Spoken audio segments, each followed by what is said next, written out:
It starts the toughest T20 beckons, and we can't wait. It's the summer of cricket we all enjoy. IPL 2024 will be an absolute riveting tournament, and to discuss it, at least in this first part of three on cricket.com with me, Avnish Hegde, we have three gentlemen who always know a thing or two about this tournament. In the first corner, and I'm talking about the CSK corner, it's the ever smiling and ever present Nikhil Popa. Good to see you, Nikhil. How are you? All good. Favorite festival, India's festival is back. Let's can't get cannot see. I'm fumbling for the first time. So yep, that's how it It's is. okay. I mean, you never kind of get stumped so early on, but we've managed to stump you. But look, speaking Yeah. of stumping people, someone I definitely want to stump is Akshay Kurosami because he's going to be representing DC today in this particular preview. And Akshay was the one who, of course, made this show slightly late, so blame him. But good to see you, Akshay. Dressed in black. Why is that? uh, for no rhyme or reason. Clearly, I'm For not Delhi, the fashion. acha. No, I'm not the fashionista. I thought yesterday's Monday Night Live episode cleared that out. So yeah, no reason. So let's not get into that for sure. Okay, and there's three teams we're reviewing. And last but certainly not least, a man that I've been waiting to get onto this show for a while now, talking about Somesh Agarwal, who joins us from I don't know where, but he's just with us. So I'm good to see you. And you've got the GT boys today. Yeah, of course. I mean, one of the teams that I will be supporting this season. So why not just Officially. officially तो दो है, but yeah, one of the two. Uh, Officially है जो तुम जबरदस्ती मेरे पल्ले बांध देते हो. But yeah, so Already shits and giggles happening. And that'll be that kind of show today because we're going to be talking about these particular teams, like I mentioned, CSK, DC, and GT, but the boys will also contribute their chats with the other teams. So it'll be an absolute fun show. And we're going to be talking about how they can win the tournament, lose the tournament, probable 11s, literally everything that you need to know going into this tournament. So what I'll do, I'll start alphabetically because that's how we've piloted these three previews. Remember to catch us tomorrow, same time, same place, because we're going to be doing KKR, LFG, and MI. And then the final one will have four teams, which will be sensational as well. Already a few comments to take. Keep them coming through. I'll definitely take them. Hello to you, Melville. Hi, Fun, Alanch. If you're new to this channel, please subscribe. We all want to know why this is unexpected. Do tell us. And Tanmay, good to see you as usual. And intro music, yeah, props to the team, Vikas and Benny, for that little crafty introduction. Even though it went on, it sounded a little alarmish at the end. We do really appreciate it. And Noodle Hacks quick with his quick one. So I'm saying, hope Somesh enjoyed the preseason press conference of MI. We'll talk about that tomorrow. But why? yeah. Yeah. Why? No, I Why? can't Yeah, figure why. yeah. Am I? काल Yeah. करे सो आजकल सुना है ना. Okay, so I'm a quick one then. yeah, enjoyed it a lot. I mean, the point is, why hold the press conference when you know that certain uncomfortable questions will come to you, but you have no, inclination to answer them. At least learn from the ruling elites in our country, right? कि जब पता है कि नहीं answer करना है तो मत करो ना प्रेस कॉन्फ्रेंस. कोई जबरदस्ती तो है नहीं, कोई रूल तो है नहीं. मतलब why save yourself, the captain, everyone the embarrassment? Why? Okay, short and sweet from Som. But tomorrow, of course, he'll be representing his MI team. I'm saying that because as if he owns the team, but definitely more giggles on that side. And hello to Abbas, hello to Simple Cricket Docs and everyone else. Right, time to get on with the show because in this first part, we'll dissect CSK because they're the winners, and MS Dhoni is going to be making a lot of headlines, one can imagine, yet again, and why not? So we'll talk about it from Nick's perspective first. And Nick, I just want to ask you with regards to CSK. I know you're a fan, you know there's going to be a certain biasness over here, but genuinely, are you getting that vibes this year as well? Yeah. See, but the good thing is the bias doesn't come in way of straight opinion. So may that always continue. In terms of vibe, well, you always feel that there is a vibe with Chennai, and you again the vibe is two parts in terms of you want the team to do well, and then you feel is this the last? Will this be the last one? So I think that vibe is probably overlasted a lot of emotions in that essence. But so far so good. First auction where it seems like Chennai are looking forward to younger lot, which is good because eventually you have to move on. One of them is going to be not part of this, that's Raidu. So looking forward to a lot of young ones taking center stage, more so with the injuries. So new year, new challenge. Hopefully the same old Flam and CSK can work out their magic. Yeah, you look at this team right now, which we'll of course showcase in all our previews, and it goes to show again one hell of a team. If you look at what they've done in the auction as well, Nick, please talk us through it and what really excites you as a CSK fan going into this year tournament. Yeah, I think the first thing that you always come across with Chennai is how good it is in terms of depth, in terms of roles. That is something that always stands out with them. That okay, you want a spin hitter, you have a couple of them now in Shivam. Samir Rizvi into the setup is very exciting prospect, but then you have to give him time. It's not like you can just throw him in and expect him to come good. In the batting section, there are questions. Rane hasn't had a great time, so can he do it again? The first seasons are always new roles are always fun because they come off, but the second season is where the world knows. So how can Rahane live up to that? Can Moeen Ali get a game? Now that is a different battle to counter because you feel okay, Gaikwad is set in stone, Rahane is set in stone. Can Moeen Ali find a way, or will Daryl Mitchell play? So I think there are a lot of question marks over people who have been part of it, but can they do it again? And we haven't even started on the bowling front. So I think there are a lot of options for injuries as well, and also replacements.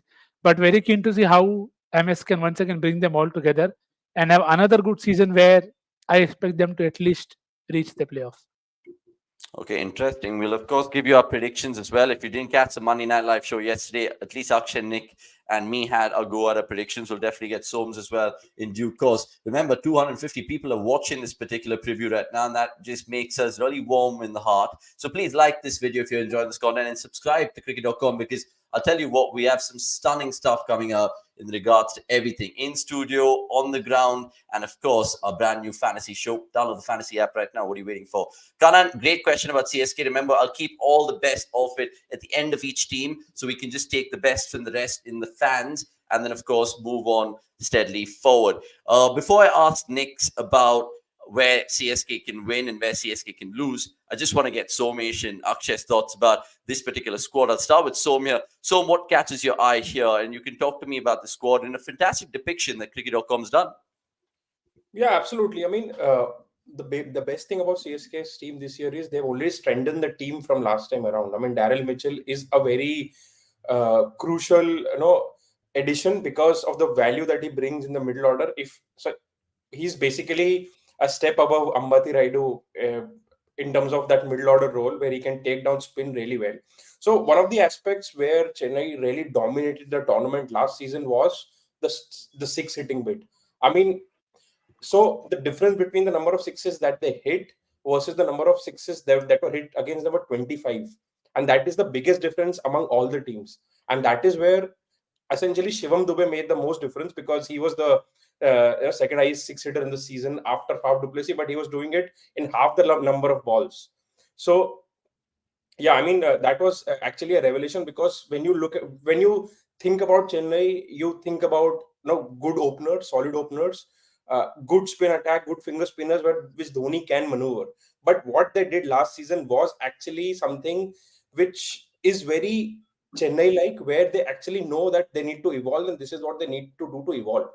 And this is where they realize that T20 is becoming a power game, and that's where they used Shivam Dube to the T. Now, when you're facing Chennai, that then becomes your problem statement that how do you counter Shivam Dube, because he is their marked spin hitter, so to speak. So that I think the teams would be better prepared this time around. But then this is where they've gone ahead and picked up Daryl Mitchell as well, who can also take up that responsibility of clearing ropes in the middle overs. So yeah, very strong team, like Nikhil said, playoffs for certain. But two question marks that I have is, again, this season will actually tell us where Deepak Chahar is, because there have been times where he's been out injured. He's not himself for sure. The last time he played for India, his run up was short. His action was not the usual Deepak Chahar action, and then he went back where due to some family emergencies has not played for India since. So this season we'll actually know that if this Deepak Chahar fit enough to play the role of Deepak Chahar of yore. Other than that, again, will the bowling lineup come together in a crunch game? So let's assume that they're already playing the playoffs, and let's say they are in the eliminator or the big final. Will the bowling attack then be I don't know, equipped is not the right word, because they have all the tools. They have Dhoni telling them where to bowl. They have Bravo coming telling them कि भाई round the wickets है, wide Yorkers डालना है. Field is already set. But yeah, will they be no? Will they end up doing less mistakes than the opposition on the big day? Is the only question mark, and that is the only thing that stands between CSK and the sixth title. Pertinent points that. And Akshay, I'll come to you really quickly because, of course, you are an RCB fan, and no one's, of course, doubting that.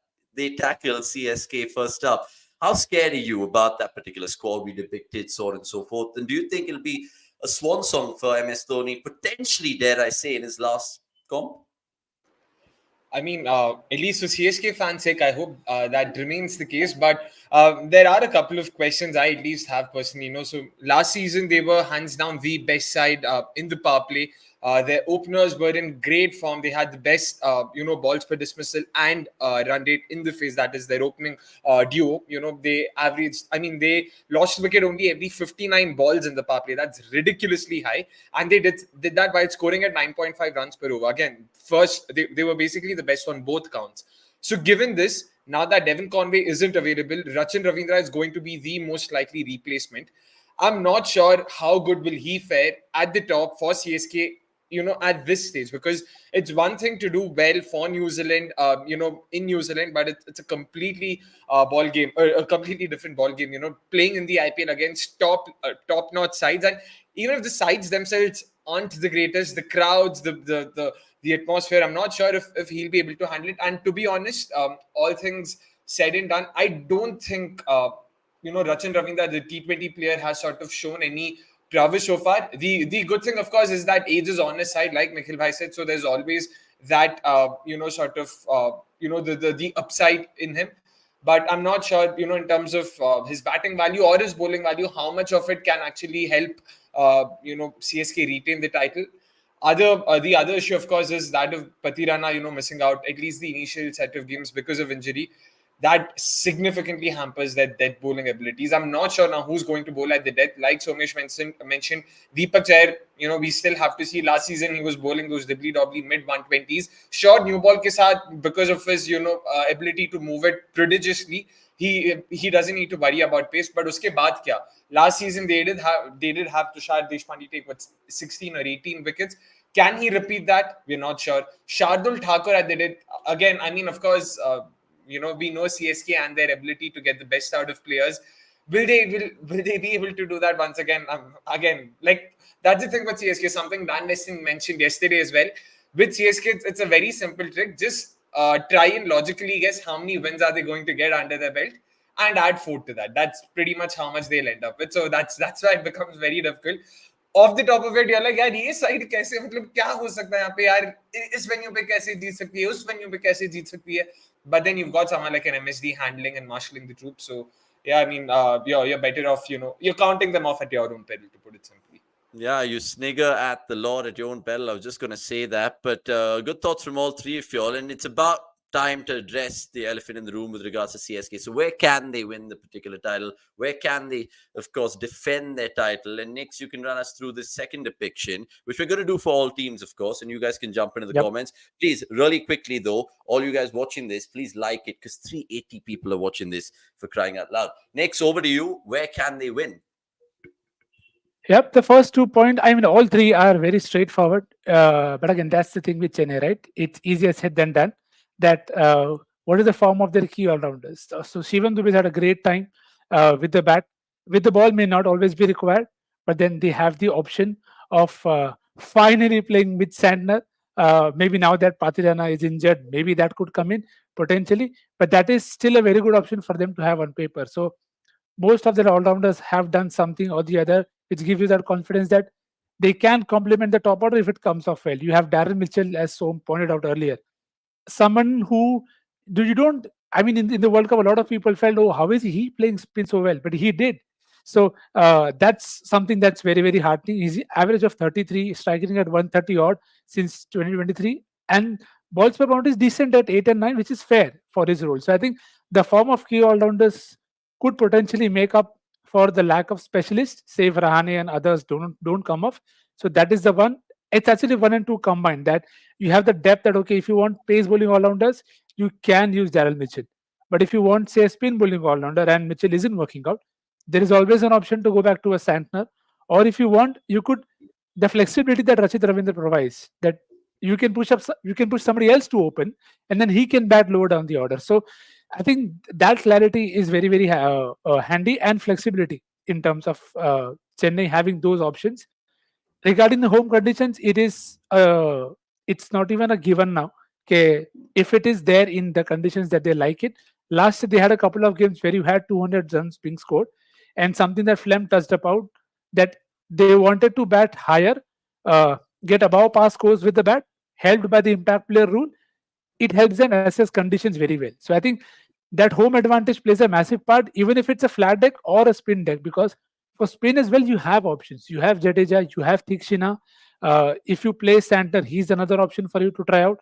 So you are well covered up, but there are plugging holes, and which is why in the next bit that we'll discuss where they can lose is also something that I'm looking at, that how do they use those key players. So I think in terms of win, the all-round options should help, but they will need a lot of things to go their way, which again is the case with most teams. Okay, interesting. Remember, Chennai have two home games to kick off their campaign against Yeah. RCB on Friday, and I think they have GT as well. So that'll be interesting to see how they get points straight off the bat, or only time will tell if they do have a couple of early hiccups. Because, like Nick's mentioned, if they have to go the distance, they have to, of course, capitalize their games at Chepauk. Right, next, talk to me and the fans about where they can lose, because many people can do the math, if the math is mathing, they would say. But where can they lose, Nikhil Popat? And you put out a few pointers, which I'd like to showcase yet again. Yeah, so as Som pointed out, and even Akshay touched upon the over dependency on the top order. Every time, see, it's a template that they follow, that we want a solid base up top. We get that, then it allows Rahane, Moin, Jadeja, whoever's coming in, to bat with absolute freedom. So can that happen again? Now that there is no Conway, it puts that much more pressure that you will have the dependency. That Gaikwad has to come good. You can't have a Gaikwad taking his time and not batting at the rate that they want him to. So that is the one thing that could be a problem where they can be caught in terms of options. Bowling at the death is something we've already discussed. More so now with the form that Pathirana has been. He's also been injured. He missed out on in the previous series. It's ironic how the two death bowling options that they have, Mustafizur Rahman and Pathirana, they both got injured playing one in the T20 series, one in the ODI series. So that is something I'm looking forward to, that how do they address it, because had Thikshina been bowling well, I thought it could have been one option for them to try that. Okay, if there isn't an option, because as Som also rightly pointed out, you won't always trust Deepak and Shardul with a couple of overs in the end. So you will need somebody to bowl two, or are you going to say that everybody will bowl one? Now that is something that you can't do, because even last year the over reliance on Patirana was far too much. This is something Akash also mentioned in the preview. If you haven't checked that out, do check that out as well, because it also told you that he took 18 wickets. Economy was still 8 only. So, but that is the highest. The next best was Tushar Deshpande with 11. But Tushar Deshpande's economy rate was 12.9. तो 12.9 पे wicket ले लोगे आप, तो फिर wicket का पता नहीं कितना फायदा होगा. So he is coming in with decent, I would say, batting form also in the recent domestic time, but then that won't always complement your end overs bowling. So whoever you try, whether it is Pathirana, Rahman, who's supposedly fit now, if Pathirana is not playing, you potentially slot Rahman there, but then Mustafizur also does well again, don't want to typecast him, that does well in certain conditions, but he will need support. So it agar flat deck hai, to he will also get hit. So that's the second bit in terms of dependency on top order, bowling at the death, and form of key players. Key players we touched upon just at the start. How does Rahane go? How does Gaikwad go? How do they find a way for Jadeja to do what he did last year? Continue to take key wickets. So I think those are, again, it's like for Chennai, it feels like the most obvious ploy. Okay, where they can win, where they can lose. Simple hai, simple cheez rakho, simple cricket khelo. But eventually living it every single day is what makes it harder. Okay, consistency, backing players. So hopefully they have options to discuss, but they'll have to play the right option at the right place to come good. Okay, interesting. Guys, we've seen that. So, yeah, jump on. No, with CSK, a good thing is that Mustafizur Rahman, if he's fit and if he plays, communication issue bhi nahi hoga, because I'm pretty sure Dhoni knows enough Bangla to tell Fizz what he needs to bowl at that towards that in the death overs. So all in all, yeah, I mean, even Akshay touched upon Rachin Ravindra, but for all you know, after this season, Rachin Ravindra might look like the next Micah Okay. C. So yeah, that's how CSK operate, and the best thing about CSK is historically they have been the franchise who have been able to get the maximum out of their players. There have been countless examples. We can write listicles every day on number of players who were sort of, they lost their spot in other franchises, came to CSK and have flourished. So that's how they operate, and I mean that is their, the man management bit of their campaign is always their biggest strength. Hmm. Yeah. And just Next, just just on that bit, on the bit about players coming good at Chennai, it's also because you see them not trying to make somebody do something they are not. And I think that is something I hope a lot of franchises take into account even in this edition, that if you are someone who's good at something, it's far better to make them get even better at that spot.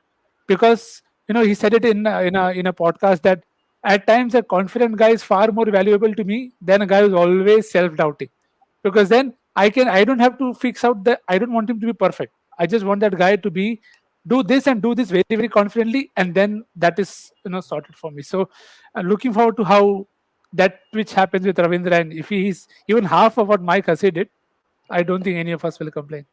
no one will complain. Definitely those in yellow will 100% enjoy it. Before I come back to Knicks, in terms of looking out for different things in terms of the CSK lens this summer, just want to ask Akshay, when you saw those pros and cons that Knicks has listed out, and you touched upon in your opening piece as well, do they give you conviction just because historically you look at that franchise and you're like, you know what, they're always going to be there, and they just have that man calling the shots, driving that team, so on and so forth.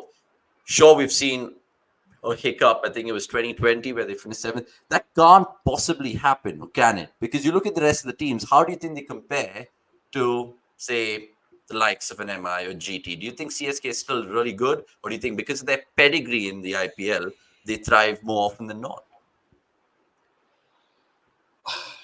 That's actually a fairly loaded question.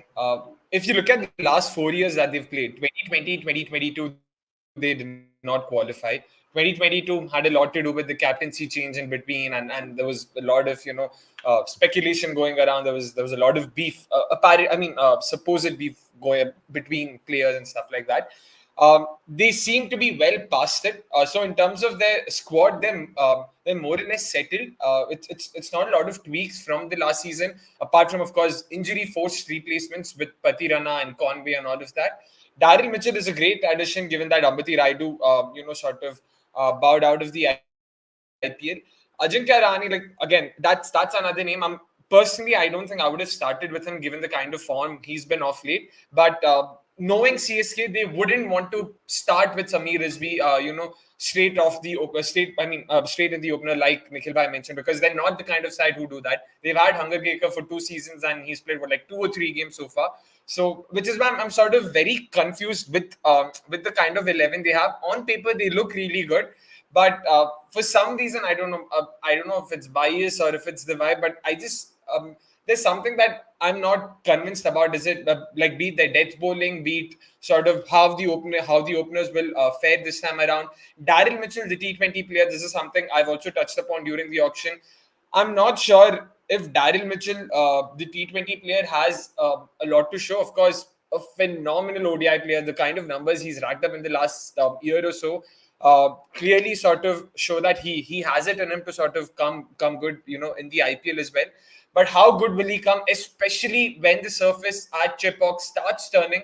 Probably the first couple of games, first 2-3 games, like last season, might be high scoring, encounters. But once the surface starts crumbling, once it starts turning a lot more, how will Mitchell fare against that? That also sort of remains to be seen. So I do feel there are a lot of questions, but the thing is that's the case with pretty much every team.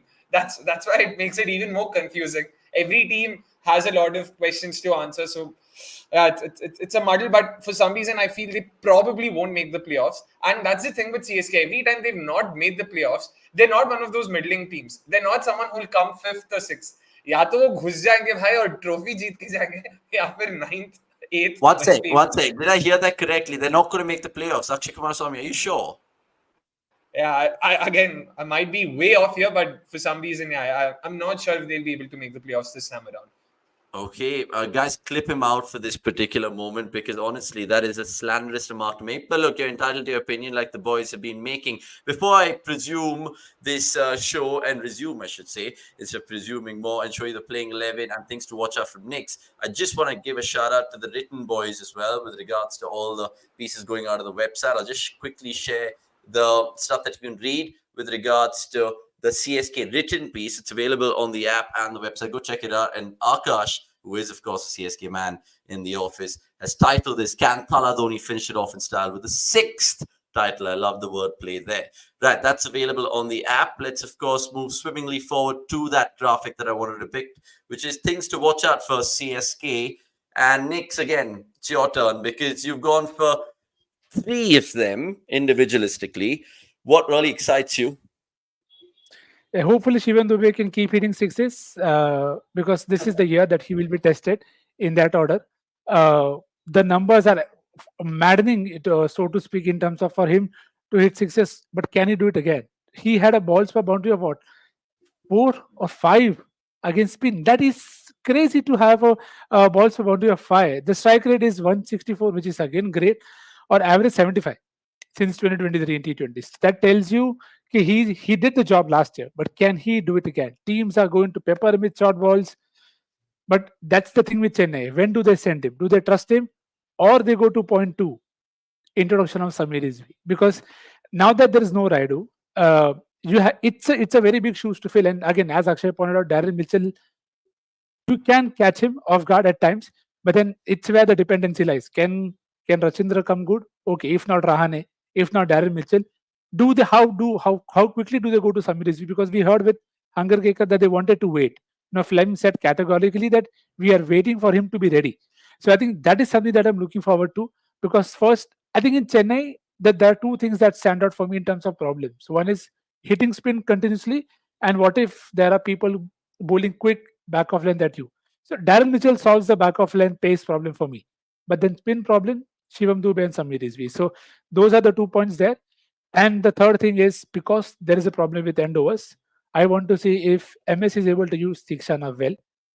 Fielding ke baare mein, I'm not going to say a single thing because their hands are burnt already. Forget the butters. So Tikshana ko field mein kahan rakhenga, I don't know. Maybe next to Dhoni or behind him, or play field with 10 people, I don't know. But his usage as end overs option potentially could really be very, very massive. Just as an addition, if Rahman or Patrina don't go well, if you have a Tikshana taking wickets, it will go a long way in him just bowling out Deepak upstart. It just opens a lot more opportunities for them with Chardul and other options. So, looking forward to that Tikshana bit, and of course, the other two are always there. Okay, fantastic, guys. Agree, Just disagree? to and yeah, just to make some my final point on the CSK bit. I mean, as much as I like what Akshay said, and maybe on merit you can somehow agree to it, but I mean, what we've observed with CSK is whenever they've had a bad season, it is something big due to I mean something which is out of their control, where they were not able to control the controllables, where there I'm apt. where I mean there was a last minute venue change or certain players actually dropping out of the last moment. With this time, neither of that. I mean, as of now, we don't know the entire schedule yet, but seems like that they will be playing. I mean, significant number of games in Chennai to ensure that at least they have their home record sorted. And once they add to the playoffs, then anything is possible. And in terms of the squad construction, I think they had a very good option. Like we've already touched upon a lot of players. Now, what they have is they have options for every player. And what Deepak Char's injury last year did for them is they already have a couple of backup pace options as well if the frontline pacers do not click. So all in all, I mean, they'll really have to have a very bad season to not qualify. Okay, and we'll bring you the good, bad, and ugly from fan cams as well, because we're going to be covering the first ever game of IPL 2024. Me and good old Vikas will be there outside Chepauk, so join us if you care about that. Right, boys, let's just go into the talking point of the night with CSK. And I love to do this because it's a probable 11 that we've dished out, and it's all going to start unraveling in terms of the debates right now. So let's see who wants to start here. I'll give Nick's first precedent again. Nick's, you agree with this? Do you think, CSK fans like you will probably be like, that is one hell of 11? Yeah, it is. I mean, there is very little to debate because there is no Conway. You want a stable option there in Ravindra. He started the World Cup in the most surprising manner. Hopefully, he can continue that rich winner form. Rahane, again, probably the only player that I had to scratch my head in terms of who do I make the impact sub, because I want the option of Mitchell to be bowling. To be, you would love if there is hold in the wicket. Jadeja can't be your impact sub. MS so far can't be. There's no option. You wouldn't want to let Gaikwad, your future captain, go off the field ke bhai, to bench se captain karna agle saal. So I think Rahane was the only potential there in terms of as a impact sub. And then you have that middle order of Darren Mitchell, Shivam Dube, Ravin Jadeja, MS Dhoni. And the best bit about that is it's not fixated with the number. It is fixated with the role and your entry point. And that is something that I always love the most about Chennai is uh, they get the entry points right more often than not. They get it right in terms of kisko kab bhejna hai, in what's the most likely scenario for them to come good. And then you have Thakur, Deepak Chair, uh, plenty of young options as well in terms of pacers to. But I think we'll definitely start with these two. And then you have Tikshana, Pathirana, if not fit, Rahman. If not Rahman, then it's a debate completely altogether that, okay, because you're playing in Chennai, do you want to go with Chanter? So I think that is the one option that you can explore. But otherwise, I think it feels a very straightforward 11. And the option for local is the Tushar Deshpande. And again, he's also hitting balls. So they're batting till 10. Fielding का मैंने कुछ बोल रहा हूँ. So two departments are tick for me. Oh, nice. We have the ritual out of the way from Avnish. Thank you so much. Sorry, my bad. Everyone saying, where's Moin Ali, Moin Ali, Moin? Yeah, so Moin is the problem, right? In terms of you want to play him, probably Chennai is the deck where you'd say that he'll play. And he's the off-spin option that, the traditional slow bait them out. But then who do you drop? You need Daryl Mitchell. If Conway was fit, maybe I wouldn't play Ravindra, I would play Moin. But now that there is no Conway, I think Moin Ali's batting hasn't always been that great that you can completely rely on him. So because of Rahane also not being in the best of forms, that has probably played a part in Moin not starting. Had Rahane even so two of those four, if they were in good touch, then I would do that. Because Gaikwad, again, we've discussed, he takes time. There are some ducks sometimes in some seasons for him to start the season. So that is the least thing that the Chennai want. So that is the reason why I don't have him. I love Brother Mo, all of us do, but I don't see a space for him for now. So no, I have a question for Nikhil, especially when they're playing left-hander heavy teams like Delhi or Lucknow, and actually open with Moin instead of Rachin. You can 100% completely. It's a fair way to go about it. I think the only problem for me is what are the others doing, because it's often very complementary. Now, if conditions are such that you want to know it's low, may not bounce much, please go ahead and play all of them. There is no need to play Patirana also in that matter, because then you can trust the spinners to bowl at the end, which is why I said Tikshana's usage. That becomes a very big tick for them, that if there is that heavy lineup, you have plenty of options. And swing here to feel you have Deepak and Shadul to then take care of it. Okay, interesting. Akshay, just a quick word on that 11 from you really quickly, because we'll motor along with the fan comments as well. What do you make of this playing 11? Because people are saying in the chat they agree with Nick, some disagree. Where do you think the bone of contention here is? Yeah, most of them picked themselves here. For me, the only thing was Rahane, like Nikhil Bhai mentioned. Just like personally, I don't think I would have ever started with Rahane. But knowing CSK, and given that we're trying to sort of predict what CSK are going to do and not what we want CSK to do, Rahane seems most likely to start here. Nahi to agar mera bas chalta, to I would have handed Samir Rizvi the cap there, because spin bahut tagda khilta hai, dekha bhi humne. So given that at Chipok, I mean, it would have made more sense, but that's pretty much the only thing. And Patirana, since there are some injury concerns and all of that, Mustafizur is actually as good a backup as they could have sort of gotten, given the kind of conditions on offer at the Chipok. Once again, those cutters and all of that, he can be vicious there. So it'll be very interesting to see. Yeah. And just to put out there, if there is an injury doubt with Shivam as well, so potentially Samir could still play if Shivam isn't playing, because otherwise you need that gap to be filled. So yeah, let's see. Okay, that was CSK, guys. We'll take some of the questions right now really quickly because there have been so many of you guys having your say on CSK, and why not? Because this is your space as much as it's ours. So please quickly like this video before I showcase some of the best. Now, this one, I'll give this one a so. The most important question is the pseudo drama of Dhoni leaving will continue this season as well. So what do you think? I mean, your guess is as good as mine. I mean, we have already seen him relegating himself in terms of the contract. He's not the most expensive player anymore. Who knows? Maybe, I mean, he can just slip in the auction next year and just be bought on the base price. Or these days, you don't even need auction. Someone, you don't have to buy someone at the auction. You can always just go back and say, oh, we've had some discussion and we've added MS Dhoni to the squad at a base price. So you can always do it. So you never know. Okay. Fair. In respect, saying Rizvi can play as an impact player. Who else? What are the other options CSK has at the disposal? Akshay, I'll give this one to you. I'm trying to think, man. There's Prashant Solanki who's just been there with them, waiting for a chance. Someone I'm not saying sure Ajay that- Mondal in the chat. Ajay Mondal? all-rounder, sure, decent, but usse acha main Nishant Sindhu is someone I personally prefer in terms of what I've seen. He would be ahead in the pecking order over there. Ajay Mondal, again, fair shout, has been with the CSK for a couple of seasons now, if I'm not wrong. So, but yeah, Nishant, left-hander, very aggressive. He's from Haryana. I personally would have preferred him, but again, yeah, there's not much differentiating between the two, given that neither of them have played at this level. और हम लोग खाली स्मैट के performances के basis पे उनको मतलब उनको गेज कर सकते हैं, which is not a lot to look at. So yeah.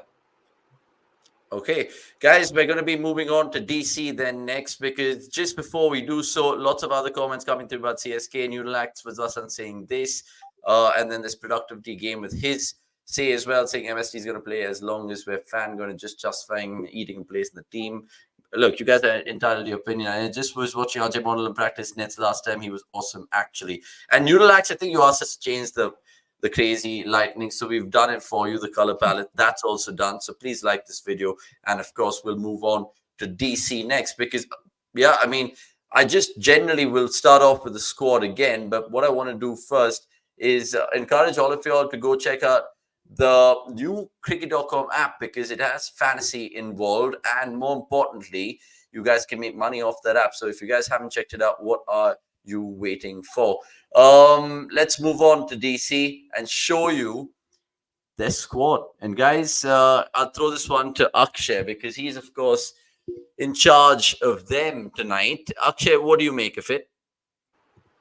I mean, given that they were kind enough to hand us our first ever trophy just a couple of days ago, I am inclined to sort of being a little less harsh on them. But Shubh, our beloved colleague, has sort of given me the go ahead कि boss मार दो इन्हें, इतना घटिया squad लेके आए ये लोग, बहुत ही खराब है, नहीं जला दो उनको, ऐसा बोल के आए शुभ साहब. तो इसीलिए थोड़ा और मतलब let's just going through their options. Of course, a fantastic top order, no doubt, especially with Rishabh Pant now coming back.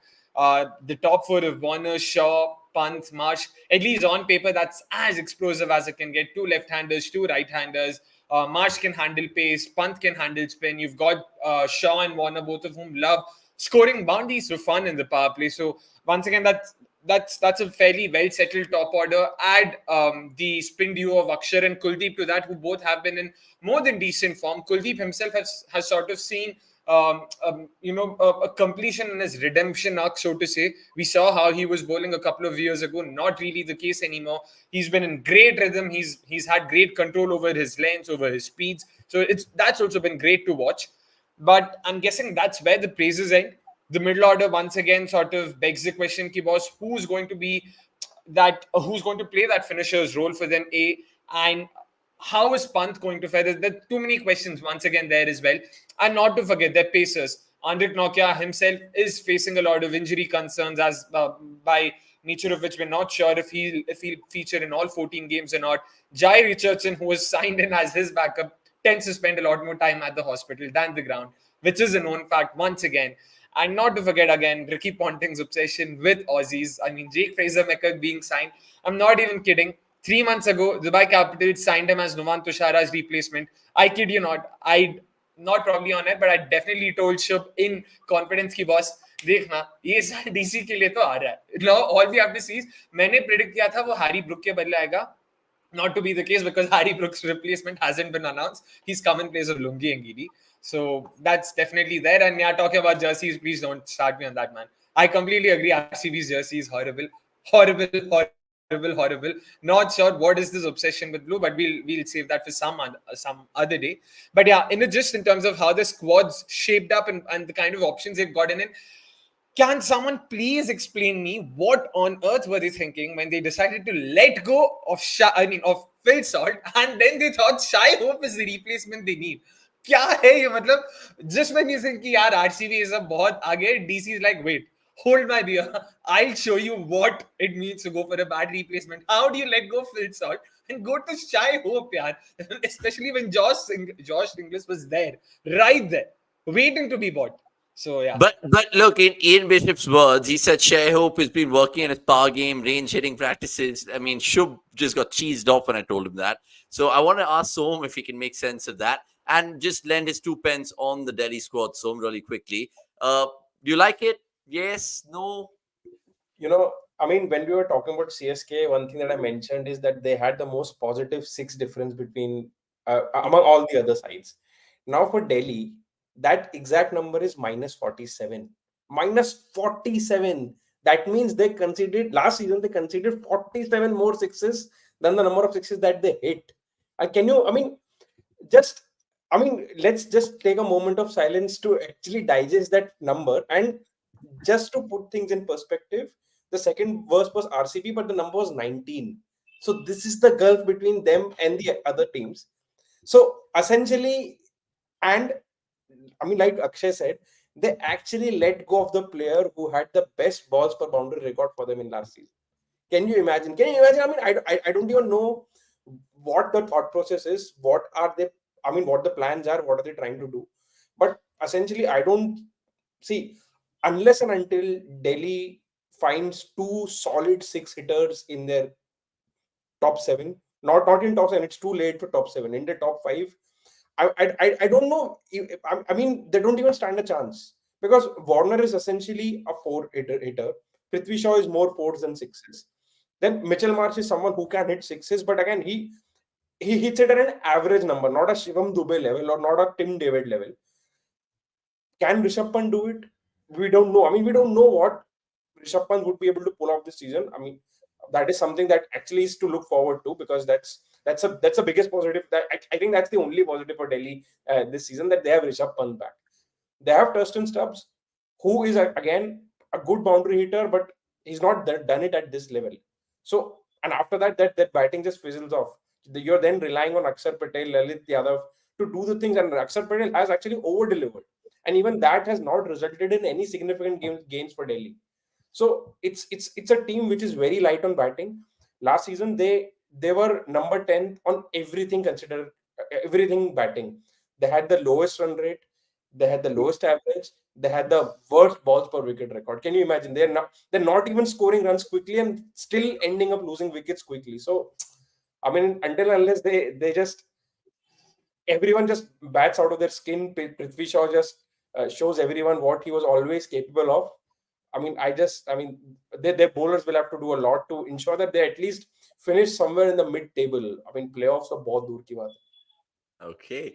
I was just discussing with Shubh, Nick, Som, and Akshay about imagine a world if you have David Warner opening the batting with Fraser McGurk, Mitch Marsh comes after that, Rishabh Pant after that. It all looks dreamy. It's Disneyland stuff. But Nick's, talk to me about Delhi really quickly and what you like, because these two boys have slandered the shit out of them. But what you said, it's also true that they could bat 20 overs and they could be out in the first over, all 3 of them. And that I think is essentially a problem with them, that the lineup seems so, it's, to put it in a word that is very relatable, it's Jai Mata Di. You don't know what to expect. Now Warner will bat at his pace, that okay, I'll bat deep and I'll try and anchor these innings. But then Shaw, Marsh, they're all going to bat one way. And then if you add Fraser McGurk there, even more so. And then you have Pant who's just coming back. So he can, I'd love to see him hit 2100 sixes. But then can they always get the par score? And then even if they get there, where is the bowling to defend that par score? Where are the fast bowlers? By Joe, you had an option of replacing Brew. You've gotten another batter. Then you had Ngidi who's pulled out, who's not fit. Then you had an option there, and then the option that you also have is Jai and Anis Noke. Both are injury prone. Both may not play a lot of games. And who is your domestic options? Mukesh, Ishant, and Khalid. And you don't. It's not an attack that will fear. Oh wow, how will we play against it? Who do we play out? Who do we attack? There is no such thing. And if you add the usage problem that we saw last year, where Axel wasn't used with the bat at all, the bowling changes at times didn't make sense. It's a very, if they click, then they'll be great. But if they don't, they'll be unwatchable at times. So uh, you just hope for Sub's sake that they are watchable at least, and then you can take it from there. Okay, let's speedily move on to where they can win it because they've never won it, Akshay. Let's be fair and let's not, of course, slander them further because they are a good team. Or are they? Where can they win it, bro? Because this depiction will tell us the answers, but there's just 2 points. It just feels a shameful graphic. The explosive isn't, we don't know who the explosive is for, for them or against. No, I mean, Akshay, just quickly, is the explosive top order the I was reiterating, or is it the point that Som was mentioning about Prithvi Shaw? And if he can come good, then you expect Delhi to get into the dying embers of the tournament. But that's, again, wishful thinking. Yeah, I mean, the explosive top order, of course, is more on paper. We all know Shaw's form. There's also Warner. Like, again, we'll get to that as well when we move further, to the next segment, that is. But on paper, Shaw, Warner, Marsh, Pant, I'd happily take that top four in my team, to be honest. So that way, yeah. But sorry, not but, and of course, talking about their spin attack, Kuldeep, Akshar, like we spoke earlier, both of them have been in really good form, so that helps. Kuldeep in particular, Akshar is a more than handy slow left armer, so you don't need to worry about him not being able to do well in his overs. It's also about his usage. Last year we saw कि भाई Papa Ponting, like sports fan mentions, क्या कर रहे थे अक्षर के साथ. Let's hope that's not the case this time around. Let's hope they've understood better कि अक्षर को कैसे use करना. And then there's also Ponting's favorite, Mr. Lalit Yadav, who can bowl handy off spin there. So they do have a fairly well-rounded spin attack as well on paper. So Kuldeep, you never know, given how the Kotla played during the WPL, if the surfaces sort of assist spin and Kuldeep goes on to have one of those, 26, 27 wicket season, you never know, man. Like, they can potentially sort of, make their way into the playoffs. Just one question on that. If does assist spin, where are the batters to then play on that kind of surface? अभी इतना logic में नहीं घुस सकता. एक point के लिए वो यूज किया है. I am not building a universe here where everything needs to get married into just spin attack. जब एक्सप्लोसिव टॉप ऑर्डर की बात हो रही है तो दी असम्पशन इज वो चिन्नस्वामी में खेल रहा है. जब स्पिन की बात हो रही है तो दी असम्पशन इज वो घर पे खेल रहा है. और इससे ज्यादा मैं बोल नहीं सकता, which is why next segment में मैं और अच्छे से बोल पाऊंगा. But completely agree with you. Mitchell Marsh, especially we know how handicapped he is against spin, which is why it sort of makes you wonder why even is he a part of the setup, given that they play 7 of their games at the Firoz Shah Kotla. This time around it'll be 5, of course, given that they'll be playing 2 of their games in Vizag. But it will be difficult for sure. They do have a couple of interesting buys in Tristan Stubbs, and then of course Jake Fezamaker being announced as a replacement. But JFM, I'm not sure if he would sort of get a look in early on. Tristan Stubbs, like Somesh mentioned, definitely an interesting option for sure. But at this level, especially, in Delhi, I'm not sure is he an option worth taking a punt on. Okay, punter. Indeed, let's move on to where they can lose, because essentially, I mean, do we even need to show this graphic? Because everyone can do the math while figuring out where Delhi's chinks are. But again, for the benefit of the viewers and not to be a biased channel, Akshay, can you emphasize on these points and elaborate, please? Yeah, I mean, if you look at the middle order, like we mentioned, the kind of names that will be populating that sort of those positions, Lalit Yadav has been with the Delhi setup for the better part of the last 4 years, and he's not really done much. There's Akshar Patel, who Somesh mentioned, over-delivered. I still have a soft corner for him, given the ongoing feud between Avnish and me about the never-ending Jadeja Akshar, battle. But even then, I still think he has a lot to offer with the bat. Then lower down the order, तो है ही नहीं भाई, कोई lower middle order नहीं है. Finisher के नाम पे तो कोई नहीं है. They've gone for a few domestic options, but I'm not sure how good can they be at this level, especially given how difficult it is to sort of own that finisher's role. You see so many people fail in their first attempt, so that's what makes it very, very, very dicey. And further, like we discussed earlier, Andrik Nokia's sort of fitness concerns, he's sort of been in and out of the of various teams in the last year or so. And the backup they went for, Jai Richardson himself, is no better.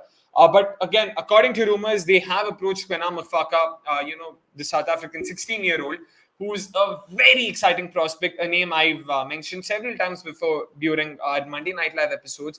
But again, I wouldn't sort of count my chickens before they hatch, because even if he comes over to the IPL, भाई 16 साल का बच्चा है यार, मतलब मत करो उससे, प्लीज उससे तो बॉलिंग मत कराओ. बहुत ही एक्साइटिंग है. Please wrap him in wool, and please of all teams, please Delhi, आप तो बिल्कुल मत छो यार, उसको रहने दो अभी के लिए. He is with Paarl Royals वालों को पता है, they know a thing or two about how to groom players. रहने दो रॉयल्स को, मतलब उन्हीं के पास छोड़ दो, तुम किसी और को ढूंढ लो अभी के लिए बस. Okay, fair enough. So, coming here about Delhi Capitals, if you had to put literally a sort of position where they'd finish up, is it literally bottom trawlers 9th and 10th, or is there hope? Because I'm guessing they have Shea Hope, but proper hope. And he's on mute. It's not just me. Yeah, I mean, I had to get the tradition going. So I think the biggest hope for Delhi right now would be, if I end up slandering them too much, they might have some hope of finishing at the middle of the table. तब भी This qualify is करना. this is where they can win. This is where they can win. So probably what they need is me slandering them day in day out, and then they can make it. See, I think we've covered most of it. You have Aksar batting at 6. Aksar is a quality batter, but then again, is that an ideal scenario where you have Aksar batting at 6? It's not. I mean, if your top order knows that someone like an Aksar is batting at 8, then maybe they can be themselves. They can be a little more expressive.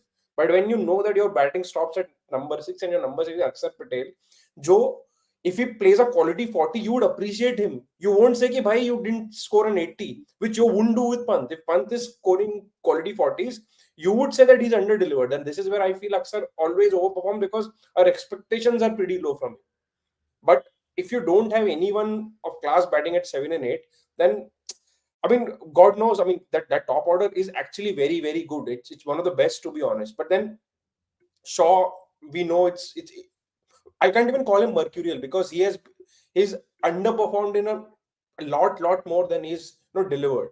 So if they know that there is no one at 7, 8, then their entire style of batting changes. They cannot be that 6 hitting team that they must be. And the other thing is, of course, I mean, pace attack, good, but Nokia's fitness, you never know how it's going to turn up. Unless and until Kumar Kushagra has that Yusuf Pathan like first season, it's very tough to see how things at Delhi will come together. Oh, great. Akshay, I just want to ask you about that particular 11, but in just a bit, because you should tell me about the things to watch out for, brother, when we talk about the Delhi Capitals, because what you've dished out for us in this graphic, can you again expand on it? Because the first point, I'm guessing, will hold all the headlines, and for right reasons. 100%. I mean, a lot of us, probably all of us, are looking forward to watching Rishabh Pant on the field. And it's so great to see that he's been able to do this in a span of 15 months or so. So that way, yeah, 100% looking forward to see him sort of dish out those exciting knocks, exciting shots, unorthodox shots.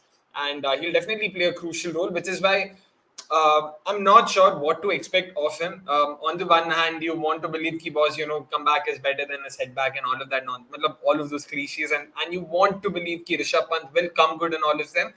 But the more pragmatic side of me also believes he was, ho payega kya? Because 15 mahine se he's not played top tier cricket. There'll be, that mental block, and he's coming off such a serious accident. Is he fit enough to play at this level?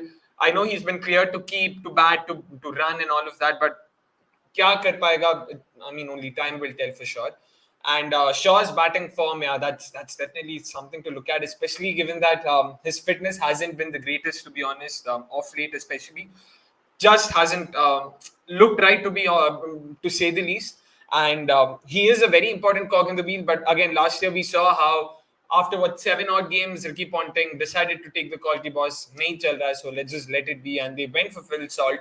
But this time around, when it comes to backup openers, they don't even have a Phil Salt. They don't have too many backup opening options, which is why it's even more crucial that Prithvi Shaw comes good for them. And again, has had, I can't say bad, but has had a middling domestic season and all of that. So, which is why it's sort of hard to predict कि उससे क्या expect करना है. So, once again, lot of question marks. So, it'll be very interesting to see how he sort of does this time around. And as far as that pace attack is concerned, Lungi NGD was actually the one pacer I would feel threatened by if I was a part of the opposition, given how his cutters could sort of grip the Delhi surface. His unavailability means they don't really have any pacer who has a good slower one right now, and that's what makes it very crucial. Who do they go for as a replacement for Harry Brook? It'll be interesting to see. But they do have a couple of very decent pacers. Khalil Ahmed is someone I've really enjoyed watching in the last couple of years. He's sort of seen some sort of a resurgence in form, if one might say. There's Kuldeep Yadav, who's looked in good nick. Ishant Sharma with the new ball wasn't the worst last year. Mukesh Kumar, all in all, has a decent Yorker. Consistency hasn't been, one of his strengths. So let's hope he can also build on that. But that's the thing, right? They have a lot of support options without any of those main players. Like, you would ideally want Mukesh, Khalil, Ishant, all of these playing around a spearhead, playing with a Bumrah, playing with the Siraj, playing with someone. Now you're expecting one of them to spearhead the rest of the attack, and that's where sort of things become a bit murkier for them. Okay, we'll come back to you with regards to your thoughts on their 11, which we already dished out because it was apt to put it when Som was mentioning about the Akshar point. But also, it has to be considered, Nick. It's about the first 2 games, of course, they play in Vizag, and then the whole Firozshah Kotla leg unravels. I just want to ask you from a venue perspective, and you look at that squad, you look at some of their pros and cons, how will it play out for them? Because will it be the traditional Delhi wicket, slow and low, or what we saw in the World Cup 7-8 months ago? I mean, your guess is as good as mine for Kotla at least. But if it is slow and low, what I'm looking forward to is how do they use the overseas slots and where do they bat Marsh? A lot of times, just to tribute to Paji about, he's always been very agitated about the entry point for Powell in terms of sending him to face spin, jabki usko pace khelna hai. So then, if you're playing on surfaces like that, something that I want them to take up from Chennai would be entry points at the right time. Maybe if it's Kotla, maybe that's where Akshar Patel batting that at that spot can be a bit more higher. And it just has to be very good role clarity. Okay, this is your job. Go ahead and do it. And then you still have to hope, as Som said, Kumar Kushagar or whoever is playing down the order or Lalit Yadav, they have that confidence. Ke bhai, this is what the plan is, and then execute it. If it is Vizag, ball is coming onto the bat, then Warner will be fine. Mitch Marsh will also be fine. So I think they'll just have to be very, very sure and read conditions very well. And then just get those entry points sorted for their batting options. That could keep them afloat. Uske baad, of course, you have to pull up a good performance to win. All right, we'll showcase that 11, but just before that, it's also time to give our writers the credit because there are articles, like I showed you, there was one about CSK. We'll time to share the Delhi Capitals one because it is, of course, Shubh Agarwal's article. Go check it out. And please like such content on the website, and it's available on the app. And he's titled this one, guys, Questions Galore as DC aim to rise from the ashes with Pant's return. So, you know that he's a Delhi fan, that boy. Do you think he had that sense of nervousness while writing that title? I think he's indifferent now, more than nervous. He's like, I'm waiting for the mega auctions. I don't know, something. They're able to put together a squad which somehow is similar to the 2019 to the 2021 period, which was the best that Delhi franchise as a whole has seen. But yeah, I mean, along with Punjab, I feel Delhi are amongst the two, of the most under-delivering franchise. If I can say so. I mean, even we can even have the numbers to show for it.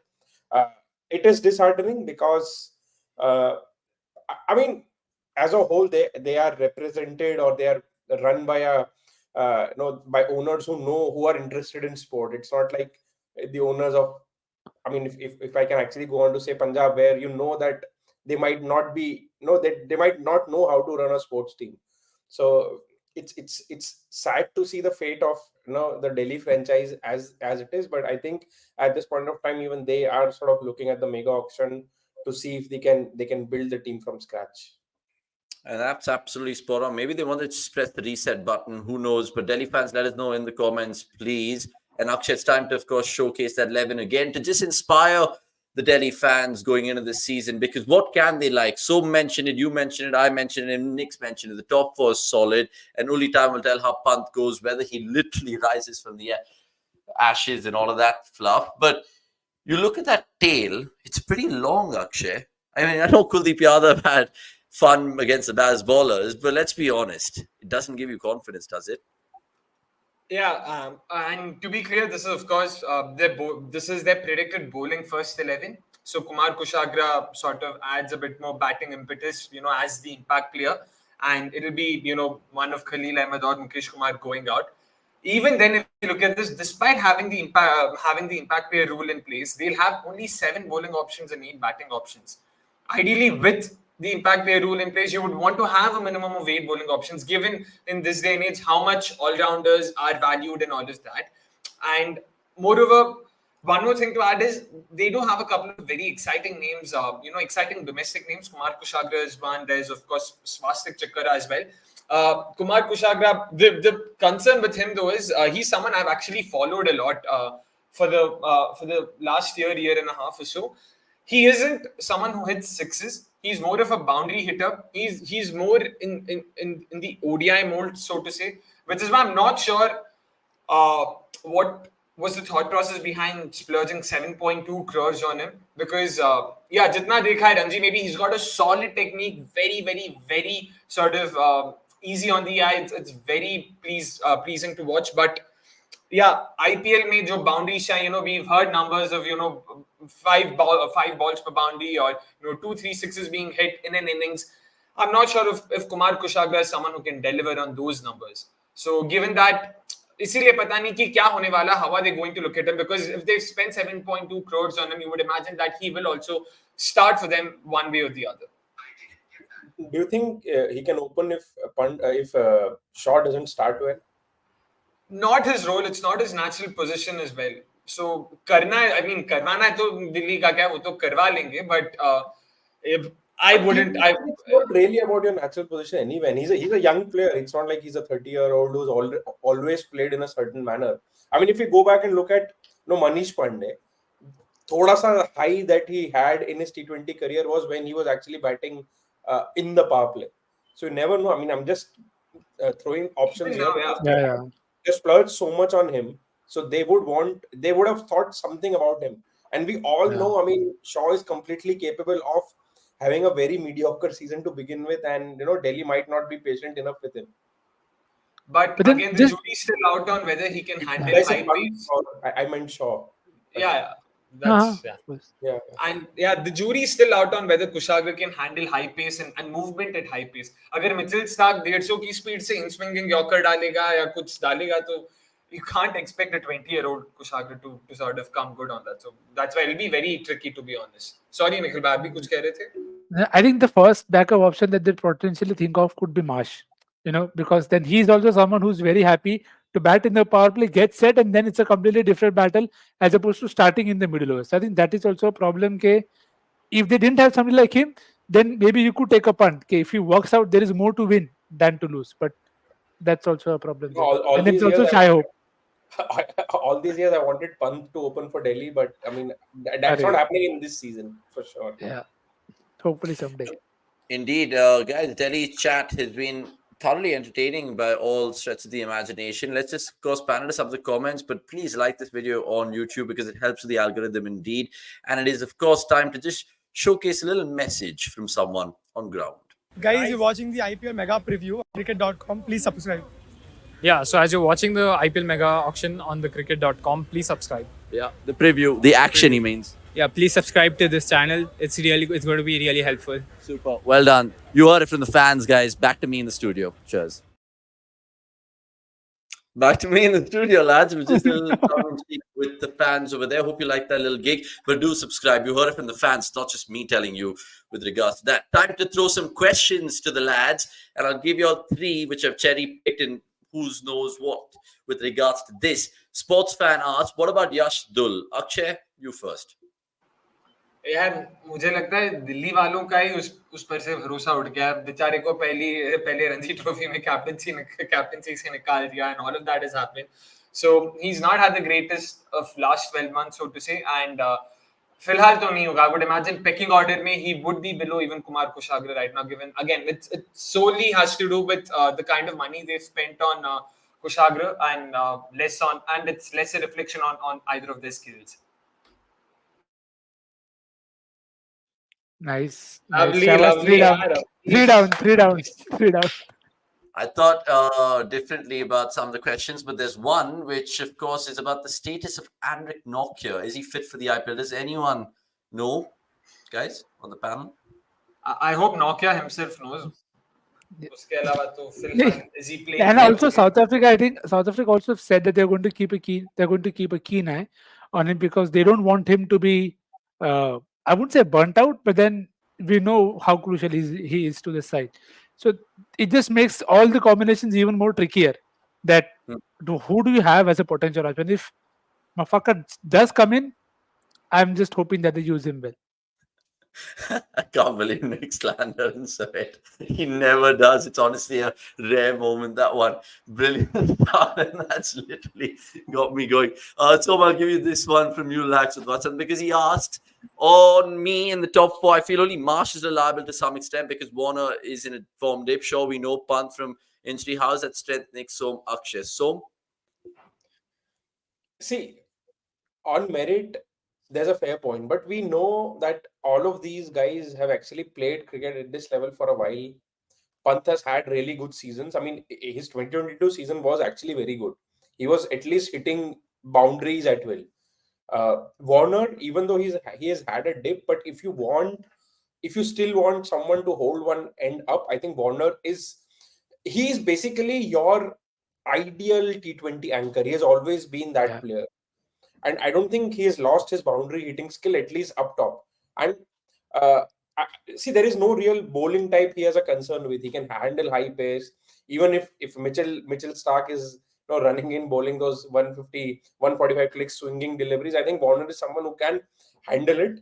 I think apart from Rabada, he can handle anything. Even Rabada these days, he's been able to do that. Shaw is the only concern which we have discussed in detail. But if no, he can give you those good games. So see, a lot of times in a league like IPL, you just need some moments where you have certain players who are complementing each other. If the problem with Delhi would be when all of them fail in a single game. Definitely, Warner is not going to score runs in every game. But if they can, if somehow they can ensure that on a day when Warner is not scoring, somehow those are the 2-3 games where Shaw clicks. So things can fall into place, and this is what essentially you need in a tournament like this. Okay, super. Just a very, very outside random throwdown. Do you think Delhi could potentially look at how Warner batted with SRH? That Warner is the guy who bats deep every single game. That is the one way that they could just afford Shaw taking risks. So he could potentially bat at a lesser strike rate to begin with, and then because I think that's the best way to optimize that lineup also. Absolutely, and actually that is the only way because you don't have any security at the fag end. You need someone to back through and other to just belt. Yeah. Okay. But again, one more thing to add to this is Warner himself hasn't been in the greatest of form. यार उसका last cycle he got runs but strike rate low था. IL T20 में जितना देखा यार मतलब I don't know if it was the supposed indifference to the league या क्या, but मतलब it was a fairly ordinary tournament for him. So that's also sort of something to look out for. How does Warner himself fare this time around? Given that there's a mega auction next time, and he's also not getting any younger. He's probably turning 37 next year. So but Ponting है तब तक तो tension नहीं है ना मतलब. Yeah, exactly. Till Ponting's there, you can never know. Warner anchored last time, he faced criticism for that. And in respect to saying this point earlier, we took that into acknowledgement as well. And a random shout out, but yeah, Vin Diesel, as you can see, he's buffed up for the show today. big on him for joining us and making some time. Right, enough of that and my fluff. Let's go on to the third team in this first preview. Remember, if you guys are joining us at cricket.com for the first time, please subscribe. I've said that line so many times, it's unbelievable. Right, who's doing GT? It is a sweetie. So I just wanted to rhyme and say that. And straight away, we'll of course showcase the, not playing 11, but the squad that they've of course had to compose. Now, so straight away, talk to me what hits the eye here. Something that Gujarat have gotten right from season 1 is the options for pretty much every role. Now, if you look at the top order, it's solid, but if there is a mishap, they have options for it. They have far too many finishers. I mean, they have so many finishers that there are at least 2 teams in the entire tournament who don't even have a single finisher, because Gujarat have taken more than their fair share. Again, a very comprehensive spin unit. If both Rashid and Noor are in the 11, then it is actually on paper the best spin attack. Now, Gujarat were in the news post-auction for some reasons, right reason, wrong reason. We as RCB fans will take credit for that. Yeah, so of course, I mean, they have had a huge loss with Hardik Pandya going out of their team. They replaced him. They actually replaced. They obviously would have known that he would no longer be a part, and that's the reason they bought Omar Zai at the auction. They were able to buy him at the base price, which is good, because the thing with Hardik Pandya is, and all of us know, is the balance that he provides. It's not about Hardik Pandya the batter or Hardik Pandya the bowler. What I feel Hardik Pandya is, he's essentially that podium which allows other player to climb onto and ensure that they reach bigger heights, because he's that player who offers that flexibility. Now with Omar Zai, the thing is, if GT want to continue with the same balance, they will be forced to play Omar Zai. Now what that does is, that takes out the overseas spot. Now, man on man, I think the bigger loss for them is Mohammad Shami than Hardik Pandya, and this is my personal opinion, because now what happens is, they would need to ensure that there is at least one overseas player as a pacer who fills up for Shami.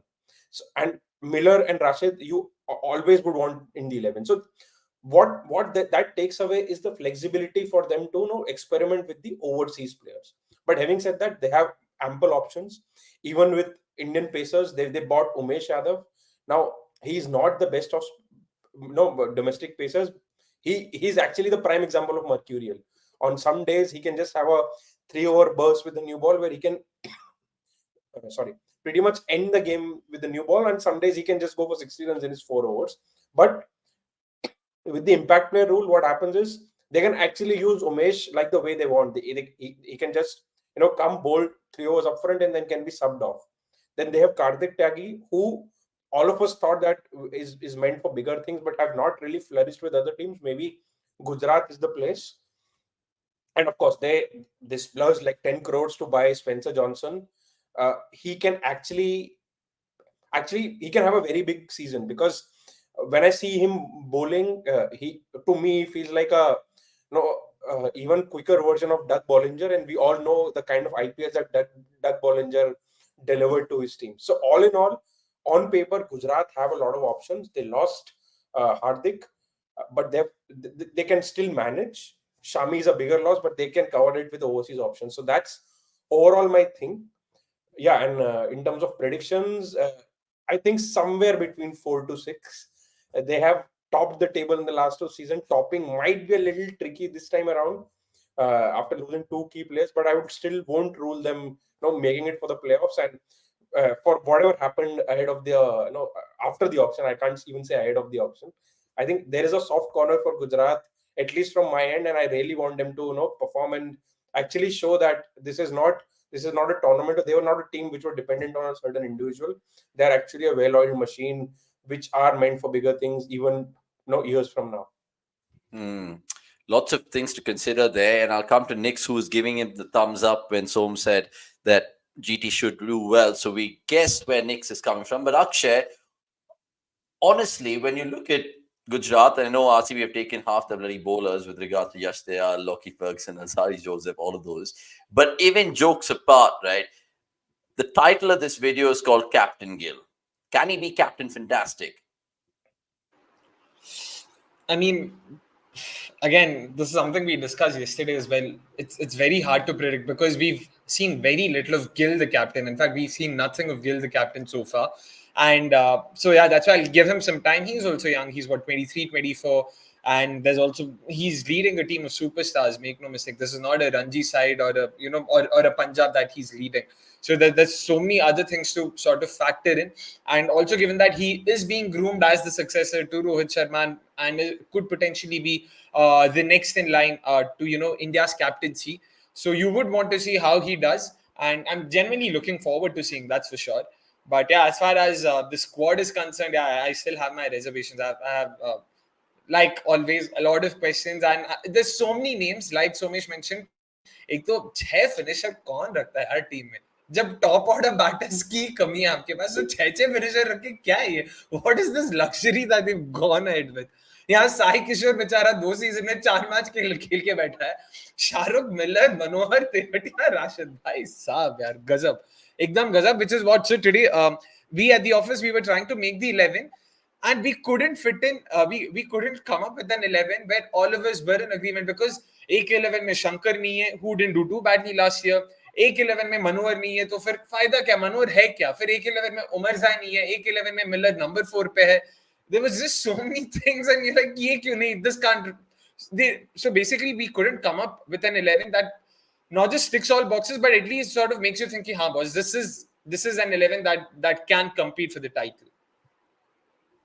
Okay, interesting, because there's more to come. एक 11 में Miller नहीं है. Miller नहीं, Miller number 4 पे है, मतलब number 5 पे होना चाहिए ना, लाइक फिनिशर है ना. Number 5, number 6, number 4 is too early for it. 11 में नहीं है, मतलब अगर किसी की 11 में वो नहीं है तो मेरे को जरा बताना, मैं जरा नहीं. अप्रेजल चल रहे, बता मेरे को किसका नाम डालना है. Okay, Nick, on to you, because GT, I mean, we've seen the players, we'll show them again. What excites you with their buys? Som said they spent a truckload of money on Spencer Johnson. Why are you even asking that to Nikhil bhai? What do you think excited? Like, I generally want to feel from him, because even the fantasy shows that he'll be doing on the cricket.com platform, there are a lot of match winners, a lot of people, but who's going to get game time?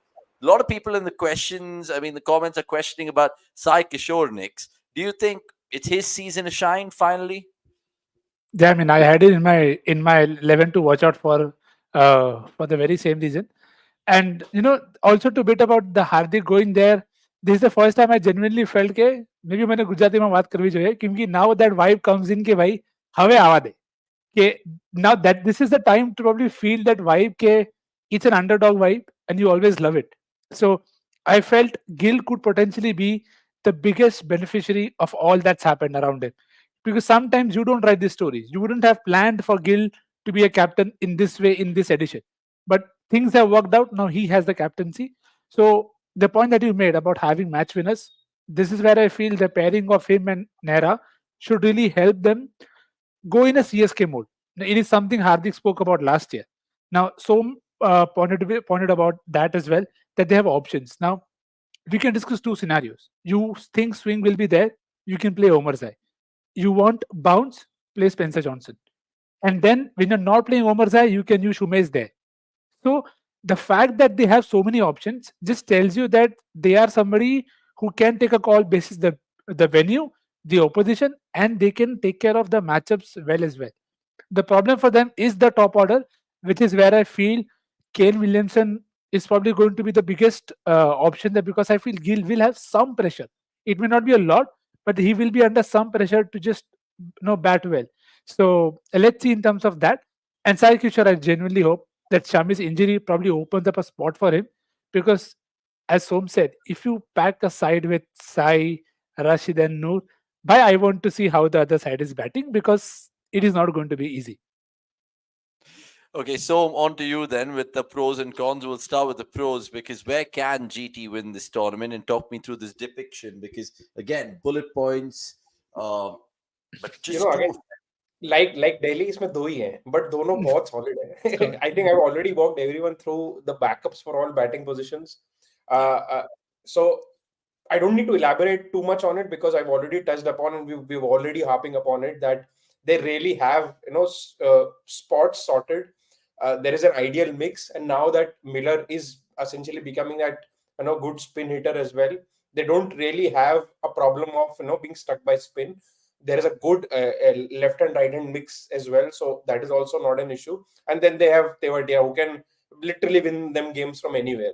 So that's their strong spin attack. Again, something that it's fairly obvious, right? Even if Noor misses out because of the overseas quota, they still have Rashid and Sai Kishore, which is decent on its own. And if they plan on adding Noor on wickets like Chennai or Delhi, then I mean 12 overs to tumhare sorted hi hai. I mean other teams will have to score runs in those remaining 8 overs. So the the positives are fairly straightforward. We can actually touch upon a few things which might hurt them, which will also bring Akshay into the mix. Now, lack of bowling options. So that is immediately a case when you have someone like Hardik going out. That means you are you're short one bowling option. And what we've seen is because of the impact player rule, the others who can actually roll their arm a bit have not developed as much. Vijay Shankar hardly bowled. Rahul Tewatia hardly bowled. So, I mean, their not even sixth option, to ye dono hi hai. So these two are the sixth bowling option. The fifth bowling, combined looks like someone like Umesh Yadav and Umar Zai. Now, Umar Zai, this is the first IPL for him. So you never know. I mean, you can easily put him under pressure if you're an experienced batter.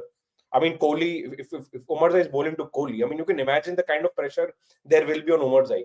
And along with Umar Zai, you'd have to get some overs out of Umesh Yadav, which I've already spoken about the fact that he's very mercurial. So that bowling depth actually goes away. And that is even more alarming because of there is no Shami. So that means Mohit Sharma will have additional responsibility. He becomes that senior Indian bowler in that in their bowling lineup. And if you're looking at Mohit Sharma to be that senior Indian bowler, then it's not the ideal state to be in. I mean, if you have Mohit Sharma in your 11, I think a Mohit Sharma with nothing to lose will give you better results than Mohit Sharma, the leader. So that is something that they need to take care of. Other than that, just let me look at my notes where they can lose. Yeah, I mean, so Spencer Johnson, first season for him, he will essentially will have to fill in big shoes of Mohammad Shami to deliver. If Little plays against ahead of Johnson, Little as a as a support bowler did a good job, but if he plays as a lead pacer, then again it's big shoes to fill. So essentially, their bowling is not as strong it used to be last year. Uh, I remember a podcast where Hardik actually said that GT are a combination of Mumbai and CSK. What I've always felt is GT is actually a combination of SRH of Yor and CSK, where they had a very good bowling attack plus very good man management skills where they could get the best out of players. But in this season, they are going to be more like CSK and then less like SRH of Yor because they don't have those bowling options. Having said that, I'll quickly jump to the things to look forward to. One of the things that you touched upon was Shubman Gill's captaincy. I feel if one team where you can actually feel good as a debut captain is Gujarat, because it is fairly obvious that Ashish Nehra is a very hands-on coach. Hardik Pandya made it fairly obvious in the toss as well that coach knows the 11, unko pata hai kaun khel raha hai. And there are countless visuals of Nehra actually having a piece of paper in his hand and trying to figure out combinations. So Nehra would be hands-on, which works in Gill's favor because it will give him room to improve. They also have Sai Sudarshan. Now, Sai Sudarshan actually in the last season, his numbers are almost at par with Gill's numbers. It's just that he played fewer matches, so that meant that he did not score the amount of runs that Gill ended up scoring. But Sai Sudarshan ended his last season with an average of 50 and a strike rate of 140 plus. and since then he's only improved as a batter. He's played for India as well, so that is going to work. That is going to help his confidence as well. So they have someone in the top order who can actually take some load off of Gill in case Gill is not able to replicate the season he had last year, which won't be easy to replicate at all. That was a maniac kind of a season. That was almost at par with Kohli's 2016 season. One thing that I am concerned about is Gujarat might be tempted to have Williamson in the 11, which I don't think is the right move. They can actually think that by Williamson chahiye, thora experience aayega, but I don't see a value add in it because Williamson has his limitations. Plus, it's not like Williamson is an all-rounder. So, yeah, I mean, Williamson in the dugout can help Gill uh, with whatever he wants. And by every inning has like 2 strategic timeouts. So there is enough room for communication. So I don't think Gill will need someone in the field to help him out. Oh, you want me to take this question? Yes. Yeah, but, Amna makes a good point. yeah, but again, I mean, Kane Williamson is an overseas player. I mean, if you play Kane, that means you can only play 3 of Rashid, Miller, Omarzai, Noor, or Spencer Johnson. Now, Rashid and Miller, you can't form an 11 without those two. Rashid is the MVP of all MVP, and I can prove it with many reasons. Even in this team of so many match winners, Rashid is the MVP. Is essentially the only all-rounder if Omarzai is not playing. Only true all-rounder. And by the way, last 2 seasons, his strike rate with the bat has been 220 plus. So, I mean, with whatever he offers with the ball, the value that he's adding with the bat is like next level.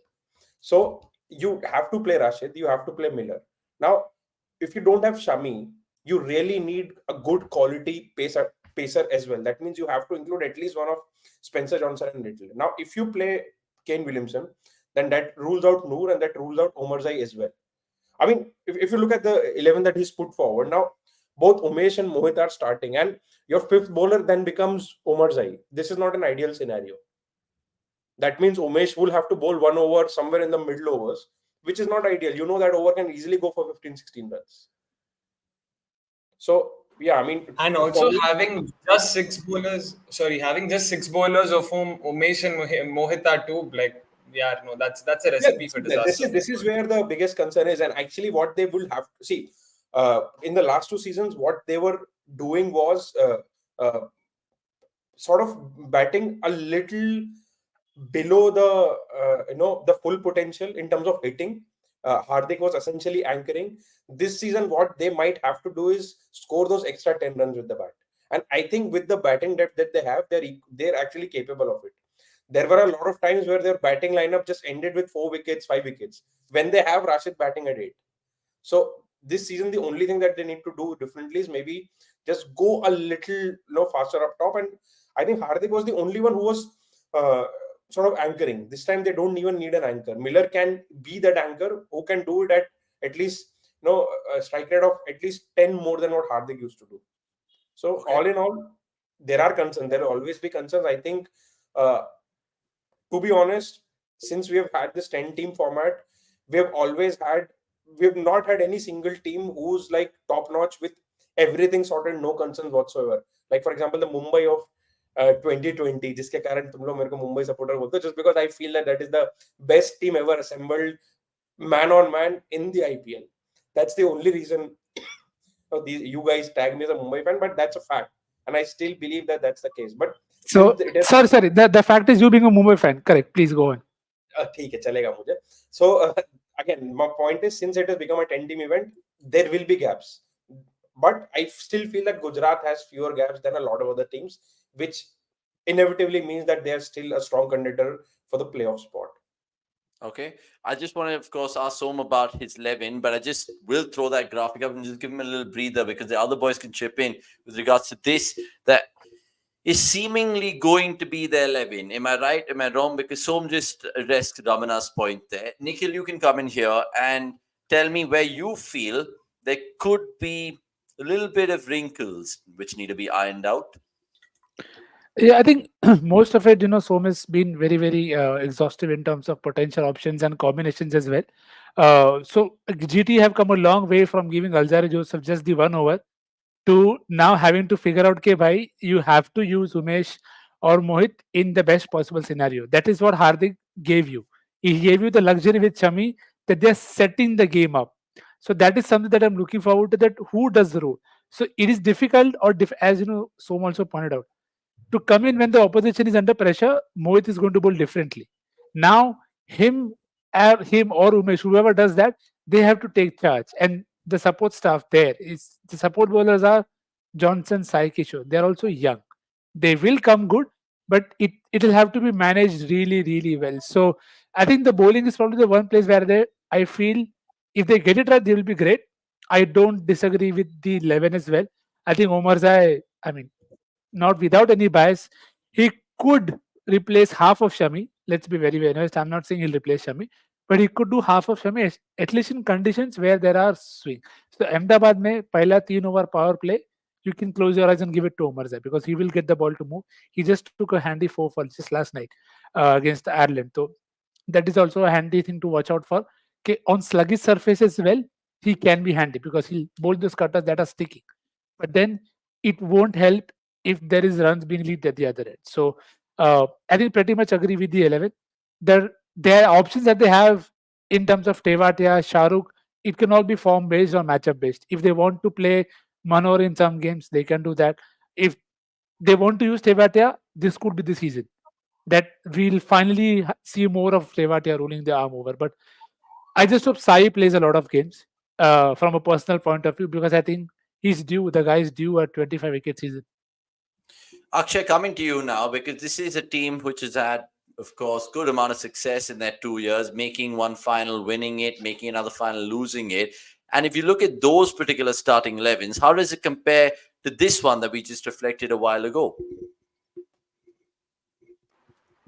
I'm genuinely not sure because once again, Shah Rukh Khan form ke baare mein pata nahi hai. Rahul Tewatia, to be honest, he's of course sort of plugged the rabbit out of his hat a fair few times now in the last 2 seasons, but like again, it's not an easy thing to replicate. So will he be able to do that? To wo bhi nahi pata. And also, my concern is, I'm guessing this is a batting first 11, given that Umesh Yadav comes in.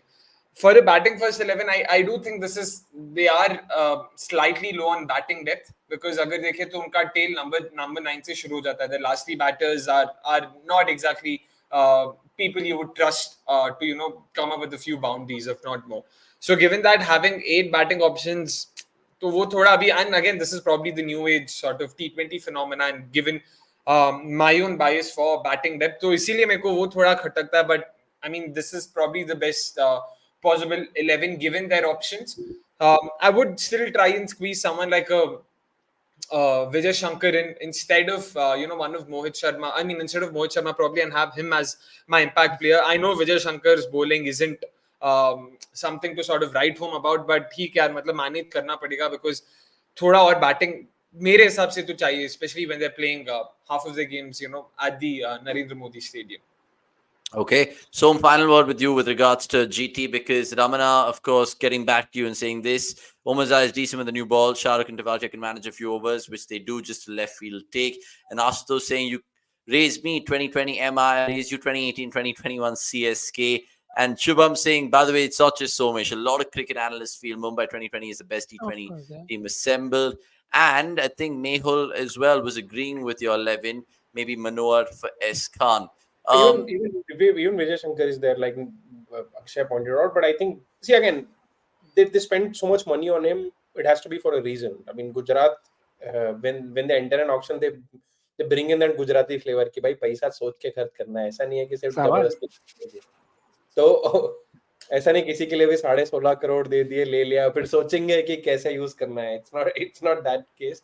I think they bought Shah Rukh Khan for a reason, and I think Ashish Nehra, I don't think Ashish Nehra plays poker. He is very upfront with what he wants. So he's clearly said in a few interviews leading up to the tournament that they're planning the finishers role for Shah Rukh Khan, and they will also have Umar Zai in the 11. So I've looked at all those inputs, and I think this is the best 11 that I could come up with. There, there are gaps. That absolutely. But even with Hardik, I think this was the batting depth that they were going on last season as well, if I'm not mistaken. Maybe one position here or there, but overall, I feel it's still fair. I think Rashid Khan is perhaps the best number 8 in the league Okay. when it comes to batting. So it's decent enough, and Sai Kishore can Of hold the course. bat. He's not More than. a mug. If he can hit boundaries or not, that's a separate question. But if someone who's a decent enough batter at number 9, I I अरे I, I mid don't order पे खेलता है हाँ TNPL में. हाँ आराम से. so I don't think batting depth is a concern. So I wouldn't add one more batter to compromise on bowling. It's the bowling that is concerning me a lot. So I would rather have leave that option open to introduce one out and out bowler as an impact player. Okay, super. Guys, let's wrap up proceedings with a couple of fan questions for GT. And we're about over time already. But of course, what can we do without you fans? Quick ones. Then I'll give Nick's the first one from Abbas Kunde. By why to place our top order? Gill, Sai, Williamson will take some balls, play Wade at 7 or 8. Why wait to तो play? खुद available नहीं है ना starting में वैसे भी. Yeah, then he's playing the Sheffield final, I think. But Yeah, you, by the way, yeah, they bought Robin Mins in the auction. So if Saha doesn't click, they can actually experiment with Robin Mins as he's a not. key. But he's had an accident and he's probably ruled out. So that option is out of it. And like ruled I out think, of the IPL क्या? yeah, I think so. We can confirm that. That's what I heard. And in terms of Saha, you have to play Saha because he's giving you that quick start, which at times we've often said, "Ke bhai, Gill, Sai, they're taking time." I remember this from the last time I was in Bangalore, which is a good time to revisit that. Ke Som kept saying, "Ke bhai, they are one Saha false start away from getting exposed." So it just goes on to prove that line even more. Ke they need somebody like him to just give them that impetus up top, which allows Sai, Gill, and then to really just go at a rate that they don't want to. This year it could be different, but he gives you that option, and you don't want to lose out on that. Okay. Final question then with regards to GT, and it comes from Nitin Muthuraman. If you're new to the channel, please subscribe, Nitin. Good question that you asked. Can you see them start with Karthik instead of Mohit? All the boys saying yes. Possible. Then Mohit comes in as the impact sub. See, Yeah. again, I'm just thinking from the lines of them going, ahead of themselves and just splurging money out. They splurge money out for Umesh Yadav. So if I see only one of Karthik and Umesh playing, because Mohit had a really good last season, so there is no reason for them to not trust Mohit with at least one more season. So if when it comes to Karthik and Umesh, they might pick Umesh over Karthik because, again, like I said, Umesh Yadav has had a lot more good days than Karthik Tyagi. Umesh Yadav up front, 3 overs, he can easily pick like 2 or 3 wickets. And if he does that, then Rashid Khan walking into ball after the opposition is 3 down is a different proposition altogether. Okay, super. It feels like Rashid Khan's been advertised enough in this GT preview before, and deservedly so, because he's definitely the MVP, maybe even in the league right now. Guys, let us know what you guys feel about this particular preview, the mega preview that it is. Part 1 out of 3. CSK done and dusted at the top of the show. Then we went swimmingly forward to DC, and then wrapping up with GT. There are more teams to review, 7 more. 3 we'll do tomorrow in the second part, and it is all available on the cricket.com platform. This is what I'm talking about, and this is what we're here for. 4 or 5 days before the tournament? Not even that. So the mega preview, just to reiterate, today 18th done and dusted, tomorrow 19th as well, and the 20th of March. It'll be fantastic to see. Also, suffering from the hangover of the RCB victory. Bhai, aaj 19 hai, kal 20 exactly. So that Manish should literally be checking his graphics over there, because he's made me look like a fool. Let's, of course, reiterate the dates verbally. 19th being today, 20th and 21st. Gonna have a word with that boy after the show. But thanks so much for everyone taking part in this preview, even through the comments. And everyone's asking Avnish before ending a live jersey reaction. I haven't seen it. Let's quickly Google it right now. Because but one thing, I'll be honest, it's not as bad as it seemed when Nikhil bhai first shared it on the group. But it's still bad. It's still bad. There's no way on earth you cannot. I wish. God. Yeah. Oh my God. I'm not. I mean, okay. Let's see how it really goes forward, man. I'm kind of shocked and appalled by looking at it right now, but we'll leave it there, gents. Som, thanks you so much for your time.